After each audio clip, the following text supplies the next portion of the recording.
Hello and welcome back to my channel.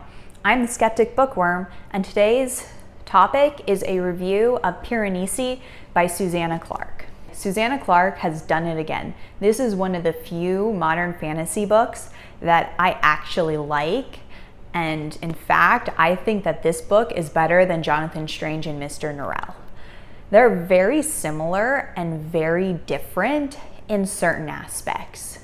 Jonathan Strange and Mr. Norrell is set in Victorian England. It's a very long and meandering journey.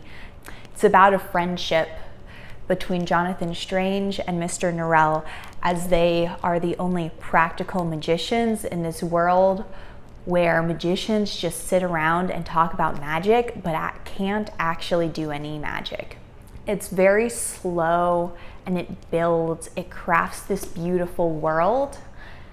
And then there's Piranesi. It's very different in some ways. It's extremely short.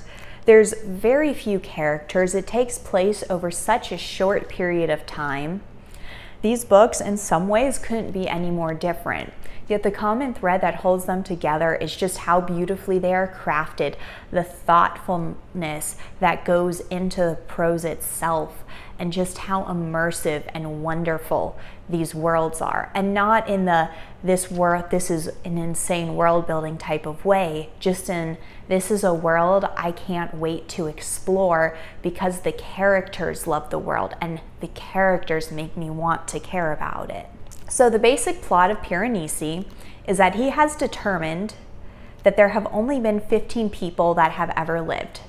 They're in the house, which is this large space of halls full of statues. These halls have their own weather. The tides come in and out. Piranesi is one of the two people who is alive. The other, which is the name he calls the other person, is an older man who is in search of the great and secret knowledge. Piranesi and the other meet up once a week, and the other people, other is not a good word, the rest of the 13 people that have ever lived, Piranesi believes they're dead because he's found their skeletons, and every week he goes and he takes them offerings as sort of the death rites so they won't be alone. And Piranesi and the other couldn't be more different. Piranesi loves exploring the world. He is extremely curious and he's a scientist. He writes in a very straightforward manner in his journal to try and record everything so he doesn't forget. And then the other is only concerned with this great and secret knowledge. The other doesn't want to explore the house and all the curiosities there.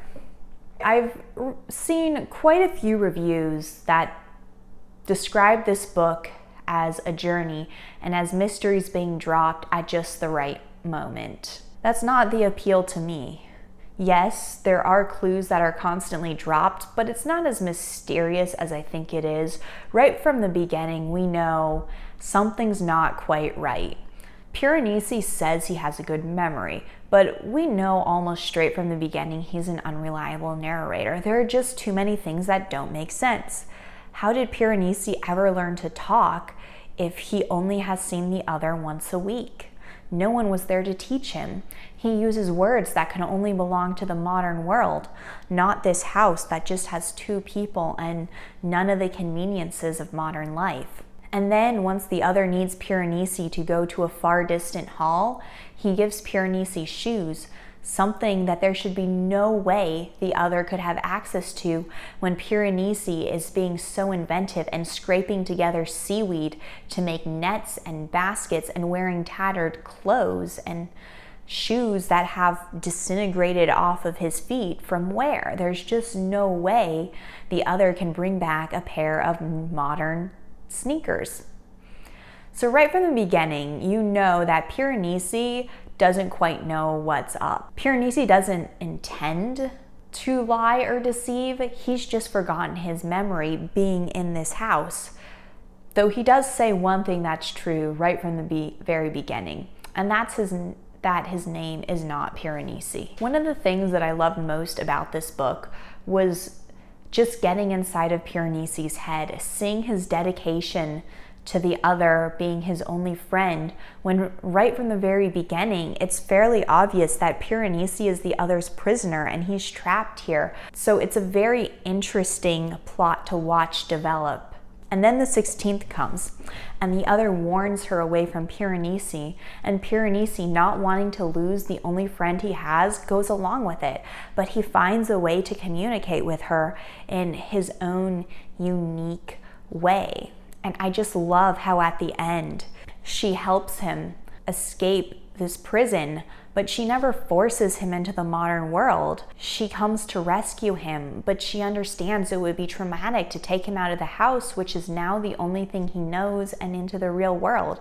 And so watching their friendship at the end build and the trust he develops to eventually make it back to the modern world, it was just the perfect ending.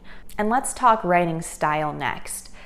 Again, this is very well written and the prose is extremely thought through. The one thing for me that made it better than Jonathan Strange and Mr. Norrell was honestly the lack of footnotes. I'm not a huge fan of having to read the footnotes like I did in Susanna Clark's last book. And so I'm very glad that there was not a footnote in sight here, so I could just read the story without having the jarring interruption of some things that were relevant and some that weren't, and some that I skipped and probably missed part of the story. Between Jonathan Strange and Mr. Norrell and Piranesi, I would check out Piranesi first. It's shorter, it's a book that you can read in a day like I did, or even just in a nice weekend. Fairly short, only about 200 pages, so you can cozy up on the couch and read it in one sitting. So when it comes to rating this book, I give it a 5-star. If you have any thoughts on this book you'd like to share, go ahead and leave it down in the comments below.